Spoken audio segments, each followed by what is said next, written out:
The Statement of Randolph Carter by H.P. Lovecraft. Again I say, I do not know what has become of Harley Warren, though I think, almost hope, that he is in peaceful oblivion, if there be anywhere so blessed a thing. It is true that I have for 5 years been his closest friend and a partial sharer of his terrible researches into the unknown.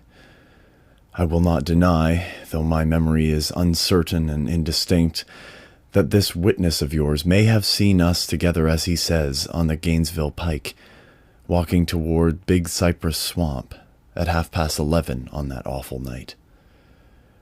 That we bore electric lanterns, spades, and a curious coil of wire with attached instruments I will even affirm, for these things all played a part in the single, hideous scene which remains burned into my shaken recollection.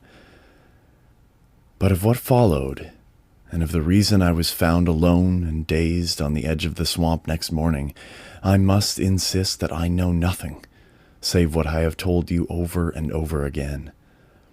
You say to me that there is nothing in the swamp or near it which could form the setting for that frightful episode. I reply that I knew nothing beyond what I saw. Vision or nightmare it may have been, vision or nightmare I fervently hope it was.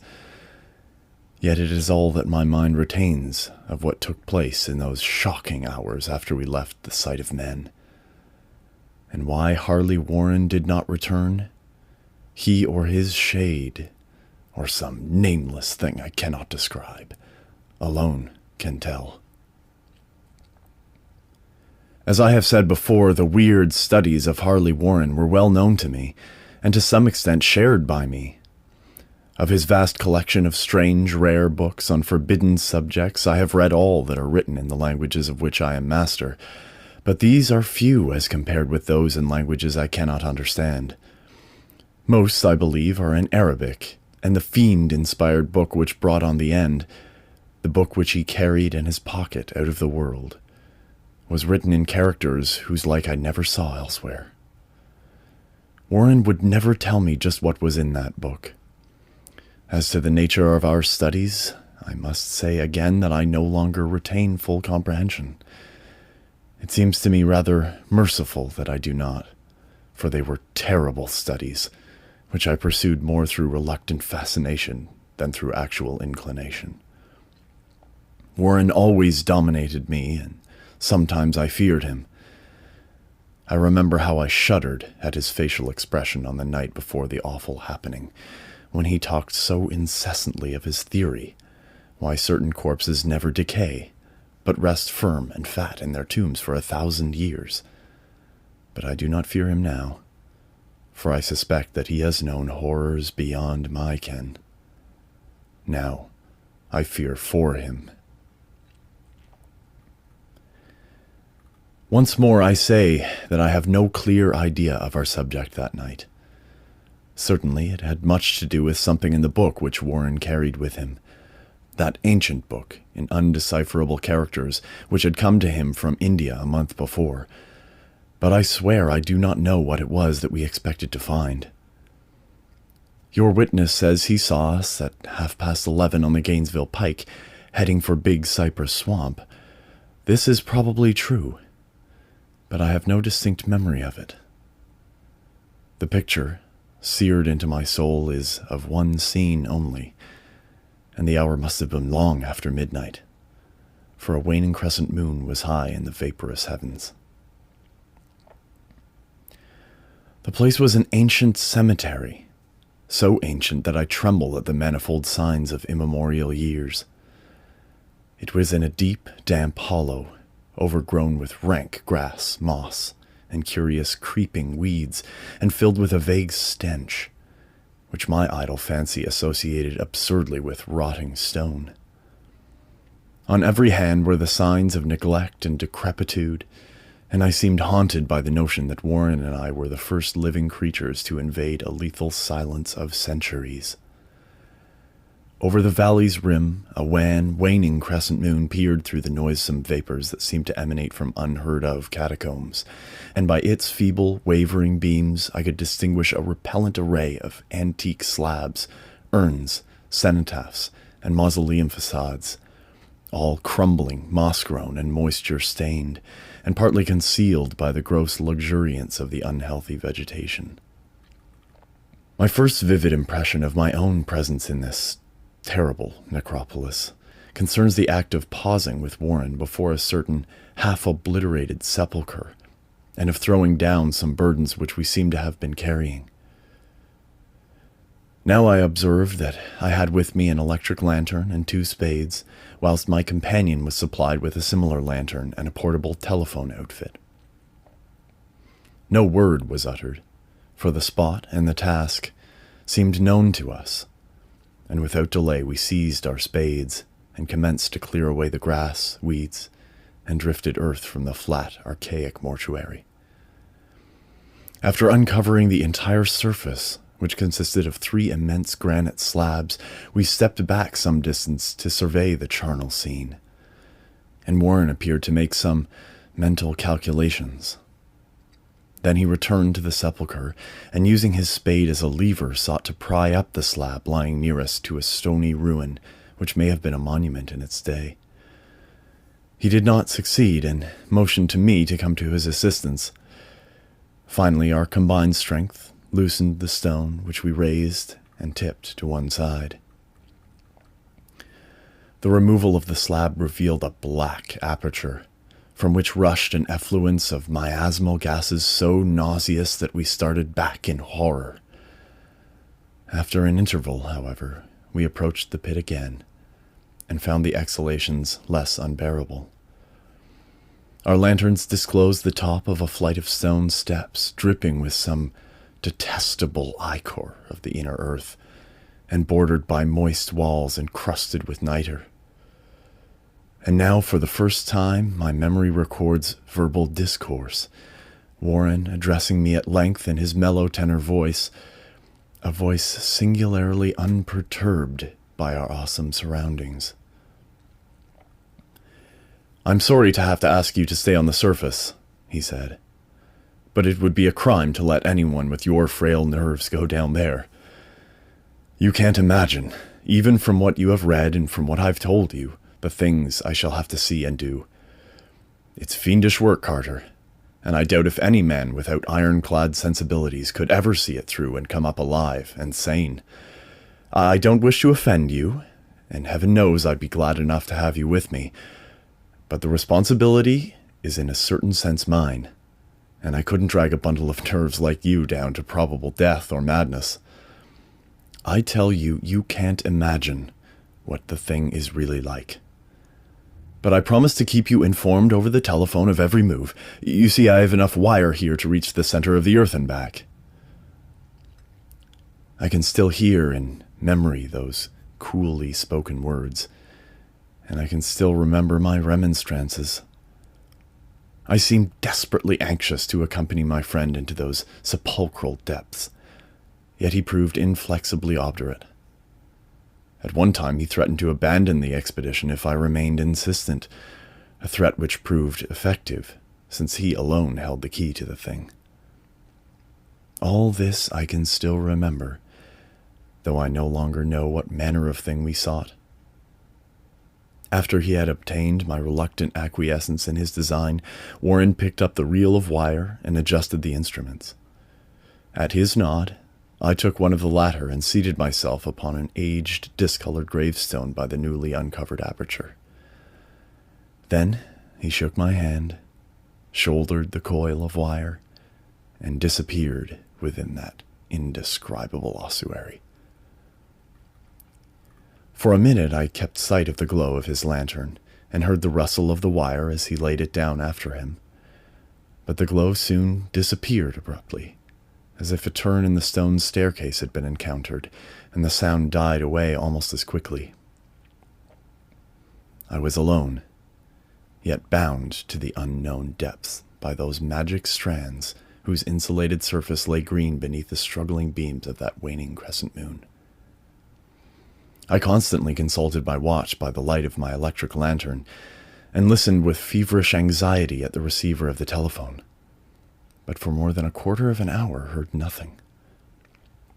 Then, a faint clicking came from the instrument, and I called down to my friend in a tense voice.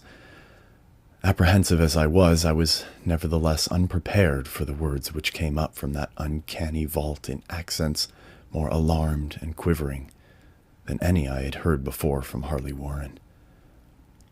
He who had so calmly left me a little while previously now called from below in a shaky whisper more portentous than the loudest shriek. God, if you could see what I am seeing. I could not answer. Speechless, I could only wait. Then came the frenzied tones again. Carter, it's terrible, monstrous, unbelievable. This time my voice did not fail me, and I poured into the transmitter a flood of excited questions. Terrified, I continued to repeat, "Warren, what is it? What is it?" Once more came the voice of my friend, still hoarse with fear, and now apparently tinged with despair. I can't tell you, Carter. It's too utterly beyond thought. I dare not tell you. No man could know it and live. Great God. I never dreamed of this. Stillness again, save for my now incoherent torrent of shuddering inquiry. Then the voice of Warren in a pitch of wilder consternation. Carter, for the love of God, put back the slab and get out of this if you can. Quick, leave everything else and make for the outside. It's your only chance. Do as I say, and don't ask me to explain. I heard, yet was able only to repeat my frantic questions. Around me were the tombs and the darkness and the shadows. Below me some peril beyond the radius of the human imagination. But my friend was in greater danger than I, and through my fear I felt a vague resentment that he should deem me capable of deserting him under such circumstances. More clicking, and after a pause a piteous cry from Warren. Beat it. For God's sake, put back the slab and beat it, Carter! Something in the boyish slang of my evidently stricken companion unleashed my faculties. I formed and shouted a resolution. "Warren, brace up, I'm coming down!" But at this offer the tone of my auditor changed to a scream of utter despair. Don't! You can't understand. It's too late! And my own fault. Put back the slab and run. There's nothing else you or anyone can do now. The tone changed again, this time acquiring a softer quality, as of hopeless resignation, yet it remained tense through anxiety for me. Quick, before it's too late.